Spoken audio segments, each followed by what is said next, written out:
8 unit है इसको। ठीक है जी बच्चों, और इसका 2 पॉइंट फिक्स है ए एंड बी। ठीक है बच्चों, और दोनों पॉइंट अलग अलग लाइन पे हैं, एक ये अलग लाइन पे है और ये जिस लाइन पे है उसको क्या बोलेंगे, x minus two plus two equal to zero, x minus y, और इसको बोल रहा है इसने बच्चों a y plus two equal to zero. दोनों अलग अलग लाइन पे मूव करते हैं।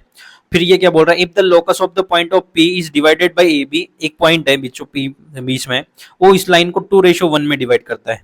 ठीक है बच्चों, और आपसे पूछा कि उसी लोकस को आपको गिवन भी है उसका locus 9 times x square plus alpha time y square plus beta times x y plus gamma times x in 28 times y दे रखा है, -76 इक्वल टू जीरो। देन आपसे पूछा alpha minus beta minus gamma.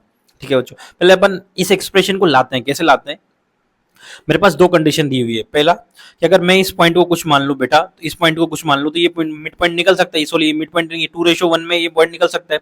जब ये पॉइंट निकल जाएगा, यहाँ से मेरे को एक रिलेशन निकल जाएगा, फिर दूसरा रिलेशन 8 यूनिट से निकालते हैं। तो पहले अपन पॉइंट निकालने की कोशिश करते हैं।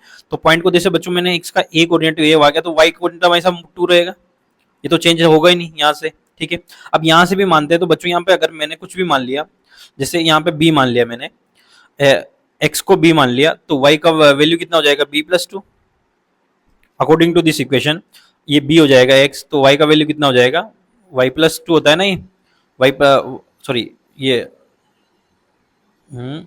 प्लस टू हो जाएगा और ये y का वैल्यू हो जाएगा। तो यहाँ से एक पॉइंट ये आ गया, एक पॉइंट ये आ गया बच्चों, a कोमा माइनस टू। अब दो अननोन है अभी भी अपने पास, याद रखना बच्चों। फिर हम h कोमा के इस पॉइंट को मान लेंगे, आपको भी पता है कि h कोमा के मानते हैं। ठीक है, तो मैंने एच कोमा के मान लिया उसको, अब मैं सोल्व करना बैठूंगा तो मैं एच कोमा की जगह एक्स वाई भी मान सकता हूँ, ऐसा कुछ भी नहीं है। तो मैंने एच कोमा के माना उसको, और वो पॉइंट पी के कोऑर्डिनेट निकाल सकते हो। तो एच का कोऑर्डिनेट क्या आएगा, आपको बच्चा रेशियो को कैसे डिवाइड करते हैं, तो ए इंटू टू, 2a, और यहाँ से यहाँ क्रॉस मल्टीप्लाई -2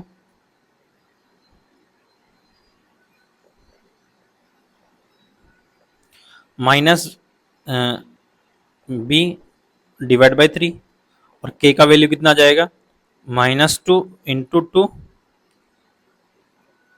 प्लस, देखो अल्फा का वैल्यू कितना आ जाएगा 13, बीटा का वैल्यू कितना आ जाएगा -6, और गामा का वैल्यू कितना आ जाएगा आपका -4। तो आपको क्या पूछा है, alpha minus beta minus gamma, alpha minus beta minus gamma, यही पूछा था बच्चों आपसे। तो इसको निकालेंगे कैसे, अल्फा का वैल्यू 13 और minus beta minus plus six, तो कितना जाएगा आपका ये 23, और ये आपका आंसर आ गया बच्चों। थोड़ा सा लेंदी है एक्चुअली, इसमें क्या है लेंदी, लेंदी क्या चीज़ है, लेंदी थोड़ा सा आपका ये